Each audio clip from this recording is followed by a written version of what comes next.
श्रीमद भागवत महापुराणम स्कंद 5 अध्याय 23. शिशुमार चक्राचे वर्णन.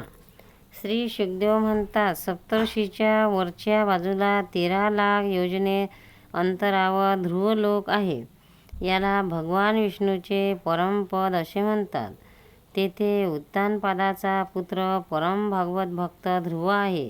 अग्नी, इंद्र, प्रजापती, कश्यप आणि धर्म हे सर्वजण एकाच वेळी अत्यंत आदराने याला प्रदक्षिणा घालतात. आता सुद्धा कल्पापर्यंत राहणारे लोक यालाच आधारावर आहेत. याचा हा लोकातील प्रभाव आम्ही पूर्वी 4थ्या स्कंदात वर्णन केलेला आहे. सदा जागृत राहणाऱ्या अव्यक्तगती भगवान कालाकडून जे ग्रह नक्षत्रादी ज्योतिर्गण नेहमी फिरविले जातात, त्यांना आधारस्तंभ म्हणून भगवंतांनी ध्रुवलोकाचीच नियुक्ती केली आहे. म्हणून हा एकाच ठिकाणी राहून नेहमी प्रकाशित असतो.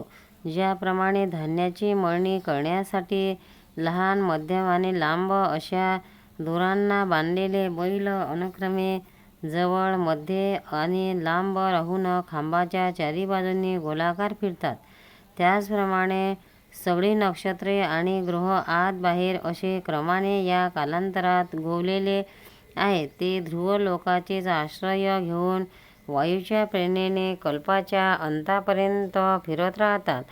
जसे मेघ आणि ससाना इत्यादी पक्षी आपल्या कर्मानुसार वायूच्या अधीन राहून आकाशात उडत राहतात, त्याचप्रमाणे हे ग्रह तारे प्रकृती पुरुषाच्या संयोगामुळे आपल्या कर्मानुसार फिरत राहतात, पृथ्वीवर पडत नाहीत.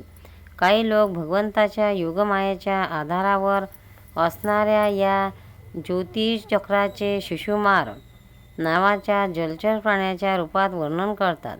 याचे शरीर गोलाकार असून तोंड खालच्या बाजूला आहे. त्याच्या शेपटीच्या टोकावर ध्रुव आहे.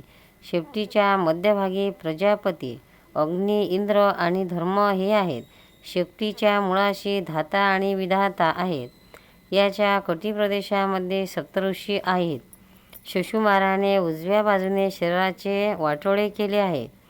अशा स्थितीमध्ये अभिजित नक्षत्रापासून पुनर्वसूपर्यंत उत्तरायणाची जी 14 नक्षत्रे आहेत, ती याच्या उजव्या बाजूला आहेत आणि पुष्य नक्षत्रापासून उत्तरार्धापर्यंत दक्षिणायनाची जी 14 नक्षत्रे आहेत, ती डाव्या बाजूने आहेत. त्यामुळे लोकांमध्ये सुद्धा जेव्हा शिशुमार गोलाकार असतो, तेव्हा त्याच्या दोन्ही बाजूच्या अवयवाची संख्या सारखीच असते. त्याचप्रमाणे येथे नक्षत्र संख्येमध्ये सुद्धा समानता आहे.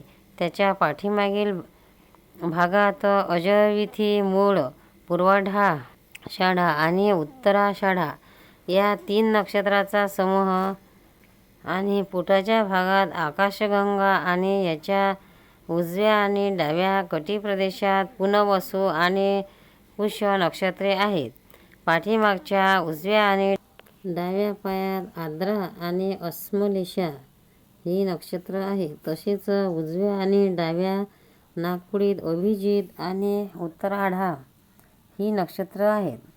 त्याचप्रमाणे उजव्या आणि डाव्या डोळ्यात श्रवण आणि पूर्वाषाढा असे उजव्या आणि डाव्या कानात धनिष्ठा आणि मूळ नक्षत्रे आहेत. मघा इत्यादी दक्षिणातील 8 नक्षत्र डाव्या बरगडीत आणि उलट्या क्रमाने मृगशीर्ष इत्यादी उत्तरांची 8 नक्षत्रे उजव्या बरगडीत आहेत. शततारका आणि ज्येष्ठा ही 2 नक्षत्रे अनुक्रमे उजव्या आणि डाव्या खांद्याच्या ठिकाणी आहेत.